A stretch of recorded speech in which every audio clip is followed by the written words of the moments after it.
Hello everyone, my name is Shane and this is another study session for the Federal Aviation Regulations. Today we're going to be going over 43.3, which is persons authorized to perform maintenance, preventative maintenance, rebuilding, and alterations. I'm going to read it to you. This is the first time I've read it, so this is the first time I'll be presenting it to you. Here we go. 43.3, persons authorized to perform maintenance, preventative maintenance, rebuilding, and alterations. So who are the people who are allowed to fix it and work on it? Alright, A. Except as provided in this section and 43.17, no person may maintain, rebuild, alter, or perform preventative maintenance on an aircraft, airframe, aircraft engine, propeller, appliance, or component part to which this part applies. Those items, the performance of which is a major alteration, a major repair, or preventative maintenance, are listed in Appendix A. Okay, so what are they saying here? No person can maintain, rebuild, alter, perform preventative maintenance on an aircraft or other stuff or component to which this part applies. So this part is going to be talking about components that this part apply to that people can't work on. Those items, the performance of which is a major alteration, a major repair, or preventative maintenance, are listed in Appendix A. So Appendix A is telling us which things are major alterations, major repairs. All right, let's read B.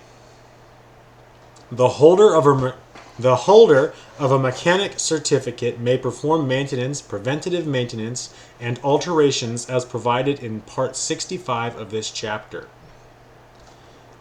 All right. So a mechanic can do that stuff. Maintenance, preventative maintenance, and alterations. That's a mechanic certificate can do that. C. The holder of a repairman certificate may perform maintenance, preventative maintenance, and alterations as provided in Part 65 of this chapter. So obviously Part 65 is going to be important. D.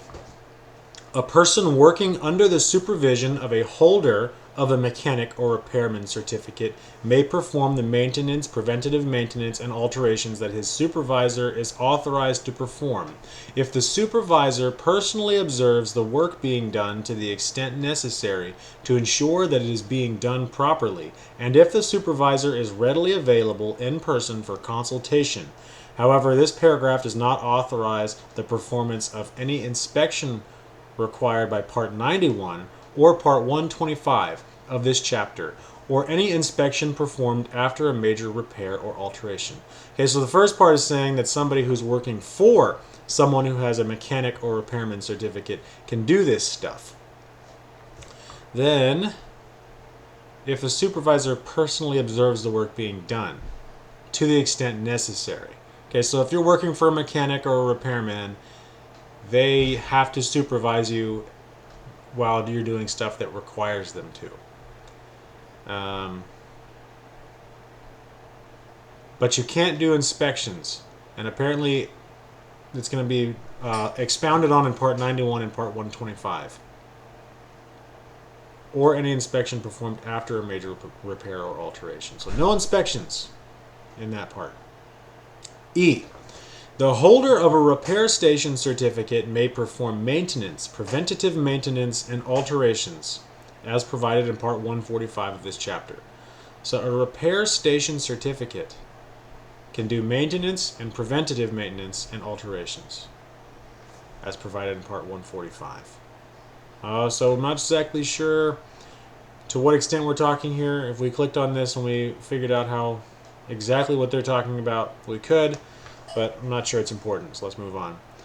The holder of an air carrier operating certificate or an operating certificate issued under Part 121 or 135 may perform maintenance, preventative maintenance, and alterations as provided in Part 121 or 135. So air carrier operating certificate or operating certificate issued under Part 121 or 135. That person can do maintenance, preventative maintenance, and alterations. Air carrier operating certificate and operating certificate. Okay. G. Except for holders of a sport pilot certificate, the holder of a pilot certificate issued under Part 61 may perform preventative maintenance on any aircraft owned or operated by that pilot which is not used under Part 121, 129, or 135 of this chapter. Alright, let me see that again. So except for sport pilot people, a pilot certificate person issued under Part 61 can do preventative maintenance on any aircraft owned or operated by that pilot which is not used under 121, 129, or 135. Okay, so if you have a pilot certificate issued under Part 61, you can do this type of maintenance and alteration. Except for sport pilot. Okay, the holder, so here we are, we're right here. The holder of a sport pilot certificate may perform preventative maintenance on an aircraft owned or operated by that pilot and issued a special airworthiness certificate in the light sport category. So the sport pilot certificate can do this stuff as long as they're working on an aircraft that has a special airworthiness certificate in the light sport category. Okay. H. Notwithstanding the provisions of paragraph G of this section, the administrator may approve a certificate holder under Part 135 of this chapter, operating rotorcraft in a remote area, to allow a pilot to perform specific preventative maintenance items provided, and then it's going to list them. So let's see what that says. So notwithstanding the provisions of paragraph G. So this doesn't include paragraph G. The administrator may approve a certificate holder under Part 135, which apparently is operating rotorcraft in a remote area, to allow a pilot to perform specific preventative maintenance items. Okay, so essentially, a helicopter pilot can do some stuff to their aircraft. And these are what they can do. The items of preventative maintenance are a result of a known or suspected mechanical difficulty or malfunction that occurred en route to or in a remote area. So they're fixing something that it has a mechanical malfunction or difficulty, and they're in a remote area or they're going to a remote area. 2. The pilot has satisfactorily completed an approved training program and is authorized in writing by the certificate holder for each item of preventative maintenance that the pilot is authorized to perform. So the first one says they can do it if they're going to a faraway place and there's a problem. The second one says they can do it if they have completed a course and have a written certificate and is authorized in writing by a certificate holder. So this will be an A&P or an IA,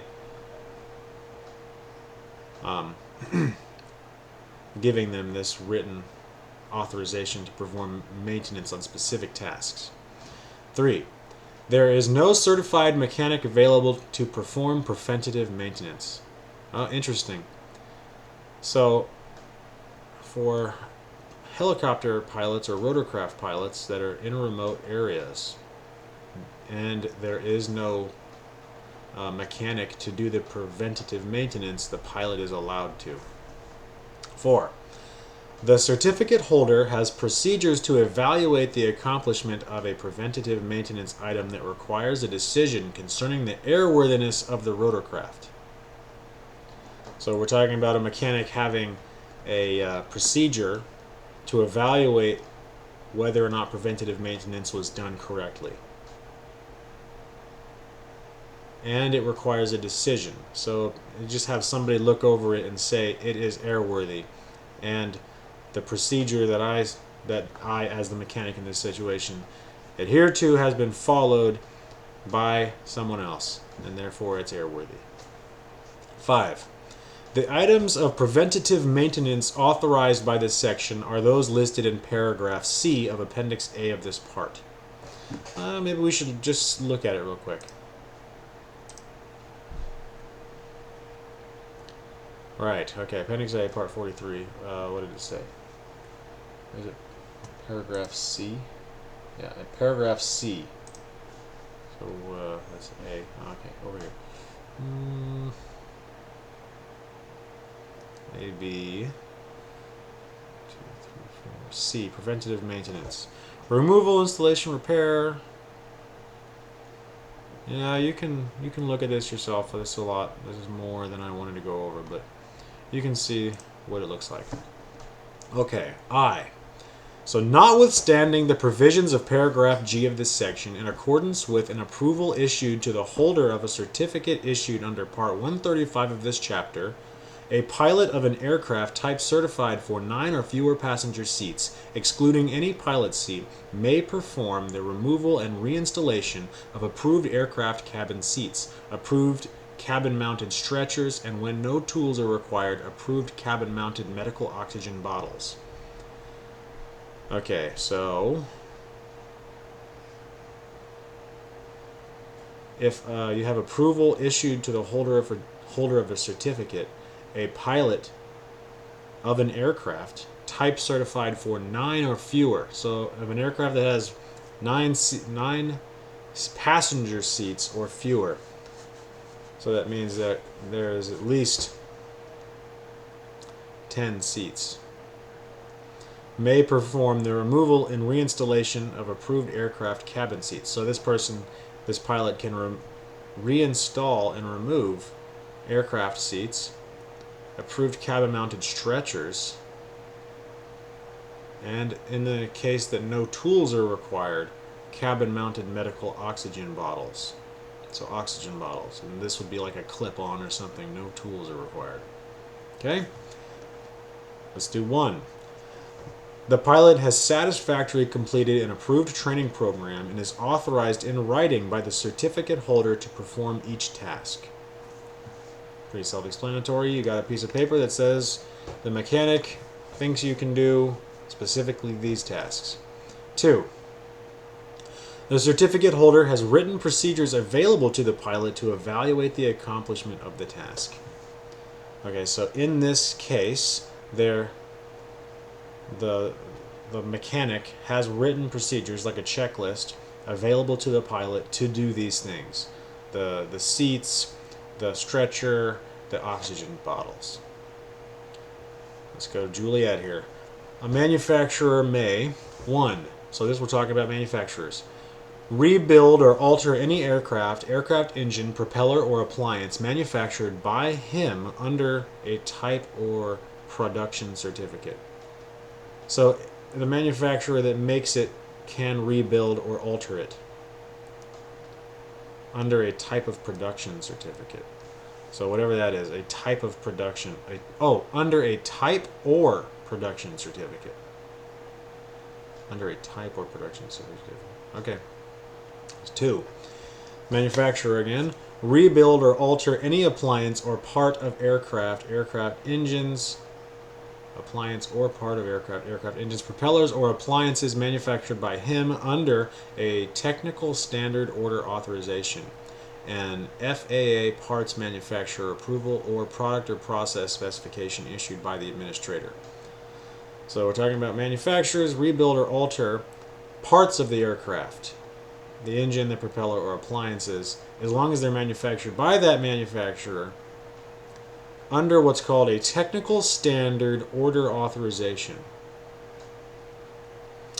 an FAA parts manufacturer approval, or product and process specification. Let's go to 3. Perform any inspection required by Part 91 or Part 125 of this chapter on aircraft it manufactured under a type certificate or currently manufactures under a production certificate. So they can do inspections under 91 and 125 if the manufacturer can. Okay, let's do okay. Updates of databases in installed avionics meeting the conditions of this paragraph are not considered maintenance and may be performed by pilots. Okay, so you can update your avionics, and it's not considered maintenance if you're a pilot. And in these cases, provided. So 1, the database upload is I, initiated from the flight deck, so you're in the cockpit, performed without disassembling the avionics unit. You're not taking anything apart. Triple I, performed without the use of tools and or special equipment. 2, the pilot must comply with the certificate holder's procedures or the manufacturer's instructions. So you can do it, but you have to comply with procedures and instructions from the manufacturer. or a mechanic. 3. The holder of operating certificates must make available written procedures consistent with manufacturer's instructions to the pilot that describe how to. Okay, so whoever holds the operating certificate has to give you written procedures consistent with manufacturer's instructions to the pilot. And they detail performing the database update and determining the status of the data upload. Determine the status of the data upload. Okay, so this was a big one. This was a big one, guys. We can see that we're talking about in 43.3 who is allowed to do what when it comes to maintenance, preventative maintenance, and rebuilding and alterations. Now, I don't think any of us, except for a couple of you geniuses out there, are going to remember everything. Just remember that part 43.3 tells you who can do what. Who can do what? That's 43.3. Okay, guys, that is it for 43.3. Who can do what in preventative maintenance, rebuilding, and alteration. I'm going to make the next one very soon. Have a good day, and goodbye.